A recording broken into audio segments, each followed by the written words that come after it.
Oh, the first half of Saturday's game against Oregon State was just painful to watch. It was a frustrating start, not only to the game, but also to our season. Yeah, and even though the second half was better, the Broncos still fell short, losing the season opener 34-17. CBS 2's Luke Randall talks with the coaches today about their goals ahead. Well, if you went on social media during and following the Broncos' first game, it was a bloodbath. Plenty of fingers were pointed, but at the end of the day, it is just social media. The Broncos, they've got to look forward to this week's game. Boise State can't afford to dwell on their opening night loss to Oregon State.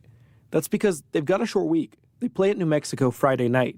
Broncos coaches did touch on last week's game Monday, outlining issues and planned adjustments. When the lights come on game day, we've got to be able to go out there and operate and execute the way we practice. And obviously, like I said, that starts with me. And we had a really good week of practice, and some of the things that we did well in practice, we did not do well in the game. Co-defensive coordinator Spencer Danielson wants to eliminate explosive plays. I asked him about a long rushing touchdown Oregon State scored, and he gave me some thoughts. Yeah, I mean, that run play right there is a really good example. I mean, there's two guys had a shot to make that tackle. We didn't make the tackle. I got to find ways to put these guys in better situations.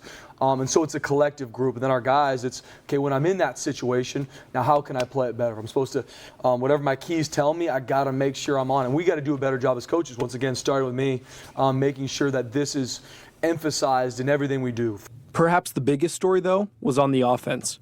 4-year starting quarterback Hank Bachmeier had 3 turnovers within the first half and found himself on the bench, with redshirt freshman Taylon Green taking over. Green showed signs of promise and signs of inexperience. Going into next week, it's still unclear as to who will be taking snaps on game day, but offensive coordinator Tim Plow wants to give Bachmeier a chance to rebound in practice this week. I think we have to give him the opportunity to respond this week in practice first, right? Like, we got to see where he's at, and if he's practicing at the level that shows that he's back to being who we expect him to be. And also giving Taylon the opportunity to have reps with the ones during the week, so that he has more rep opportunity to prepare himself.